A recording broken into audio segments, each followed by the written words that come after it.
and last 30 days yung posibleng sinahod ng lowest family sa kanilang YouTube channel. Meron sila sa lowest. So, estimated audience geography. So, makikita nyo naman dito yung mga country na top viewer nila sa kanilang YouTube channel. So, makikita nyo sa gilid. Hi guys! Welcome back to my channel. Again, this is Miko from Miko Chong. Kung bago ka pa lang sa channel ko, please don't forget to subscribe and click nyo na rin yung bell notification para ma-notify kayo kung meron kong bagong i-upload or i-review sa aking YouTube channel. So, for today's video, i-review natin kung magkano nga ba yung estimated sahod ng lowest family. So, ito yung request na ito ay, or yung review na ito is a request ni, ni Faye Rickelman. So, shout out kay Faye.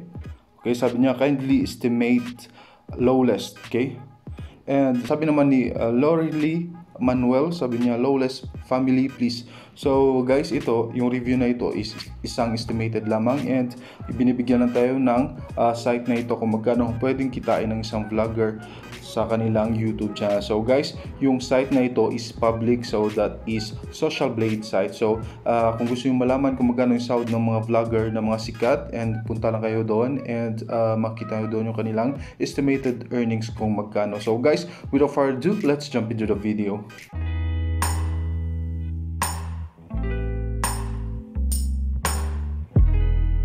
So guys, I'm back. Andito tayo ngayon sa lowest family.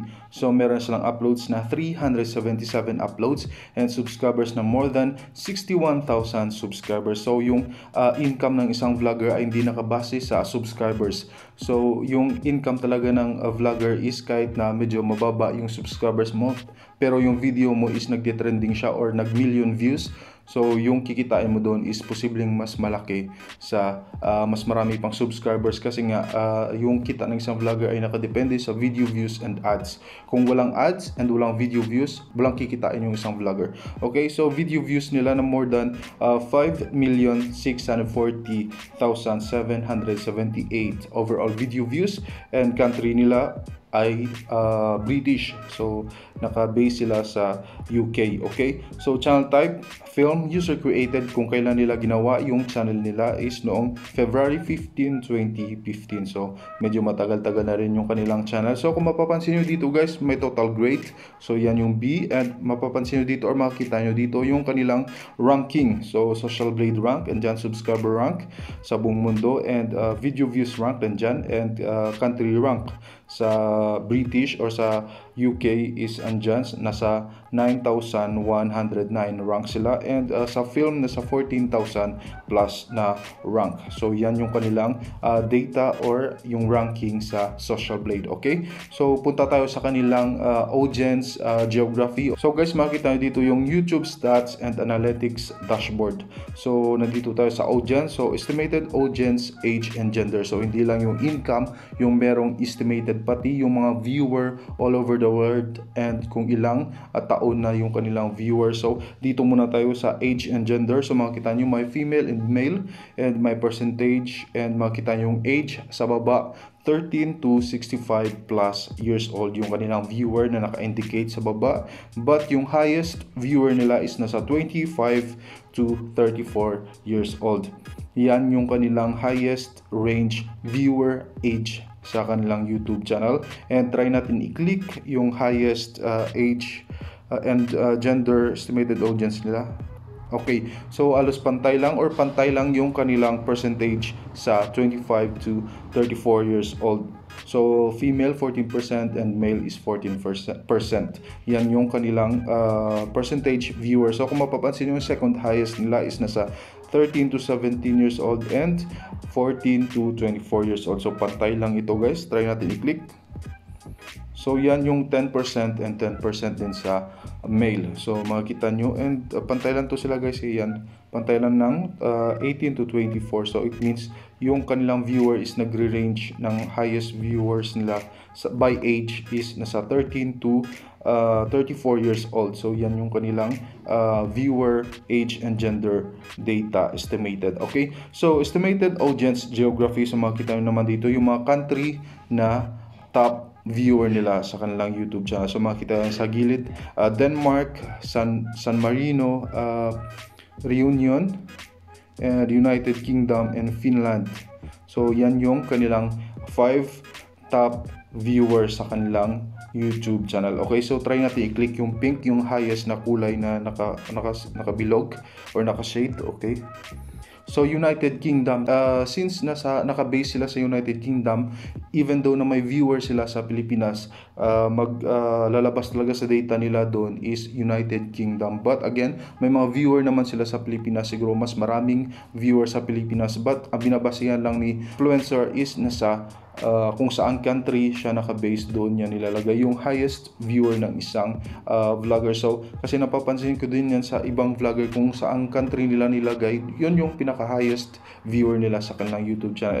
Even though na may mga Filipino sila na mga viewer, but again, hindi nagtatap yung Philippine na country sa estimated audience geography. So United Kingdom 70%, so almost mas malaki yung viewer nila. Okay, so Reunion, so 9%. So meron sila dong viewer. And San Marino, 5%. Okay. And Denmark, 6%. And Finland, 10%. So yan yung kanilang top 5 country highest views sa kanilang YouTube channel. So guys, tignan natin yung kanilang videos. Okay, so makikita nyo dito yung kanilang average interaction. So makita nyo yung graphic dyan or yung bar kung saan yung pinaka-highest view nila na videos. So makita nyo din dyan kung kailan sila nag-reach ng ilang thousand na views. And try natin i-click yung kanilang highest views na video. Okay. So guys, ito yung kanilang highest views na video nila sa kanilang YouTube channel. So emotional, sa surprise, our first wedding anniversary. So yan yung kanilang top viewer na video sa kanilang YouTube channel so far noong October 13 yung video na ito. Okay, so video views na umabot ng 58.51 thousand video views. Okay, so views ratio is 95.9%. Okay, so very good. And estimated video value, kung magkano ang posible nilang kinita sa video na ito, is meron silang $983 and maximum $1,350.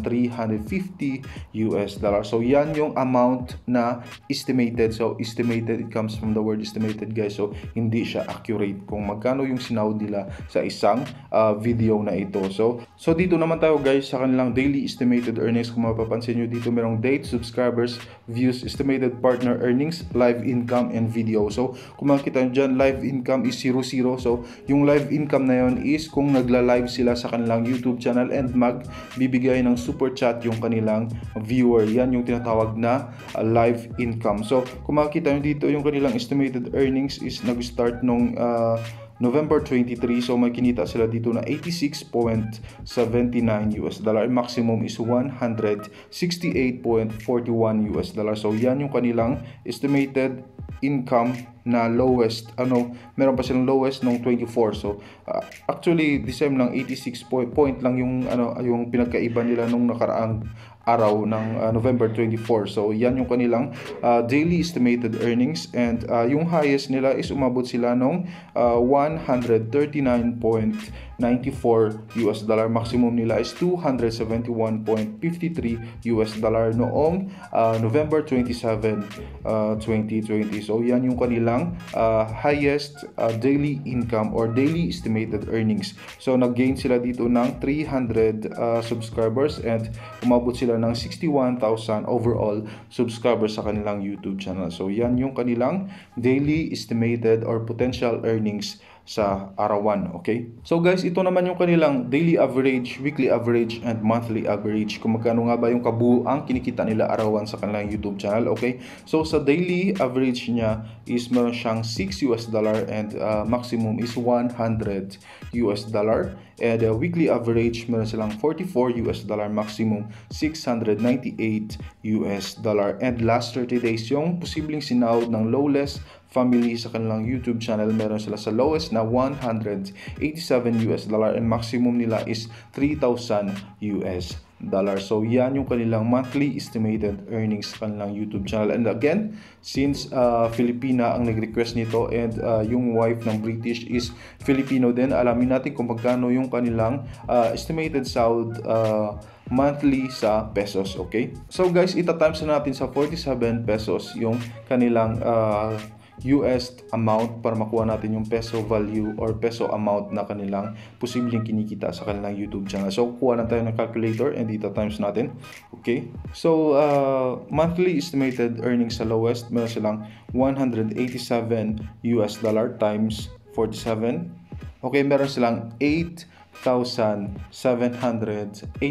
pesos sa kanilang lowest estimated earnings sa kanilang YouTube channel. So guys, isang exaggerated yung highest estimated earnings nila. So guys, kung gusto nyo talaga makuha yung kanilang exact amount na sinasahod, so pwede nyong kunin yung 25% ng highest monthly estimated earnings ng isang vlogger sa kanilang YouTube channel, and yun yung posibleng sinasahod nila sa kanilang YouTube channel. Yung highest estimated earnings, kunin yung 25% or 20%, yun yung posibleng kitain nila, okay? So, titignan naman natin yung kanilang yearly estimated earnings, kung magkano nga ba yung posibleng sinasahod nila or posibleng kinukuha nila taunan sa kanilang YouTube channel, okay?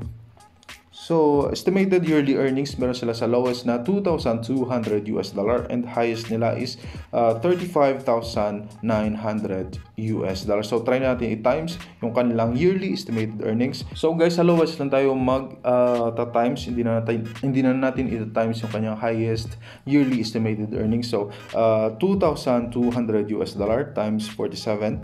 So, meron silang 103,400 pesos yearly estimated earnings sa kanilang YouTube channel. So again guys, kung gusto i-times yung highest estimated earnings nila, kayo na lang mag-times sa 47 or 48 kasi medyo mababa yung palitan ng dolyar ngayon sa Pinas. So kung makikita nyo dito guys, baka questionin nyo bakit hindi euro yung nakalagay dito sa estimated earnings niya, kasi sa lahat ng mga ni-review ko and site na ito is nagbe-base lang sa dollar na amount. Hindi talaga siya nagbe-base kung saan ka country. Kung wala sa Pilipinas, peso lalagay, hindi siya ganun. So, lahat ng pinapakita dito is dollar sign. So, ibig sabihin, so dolyar yung palitan dito and ita-times mo na lang sa pera natin o sa peso natin. So, yun lang guys. So, ito yung vlog na ito is family oriented din, and mostly nang nire-review ko ngayon and nire-request ninyo is mga family or nakapangasawa ng ibang lahi. So ayun lang, so very inspiring na buhay and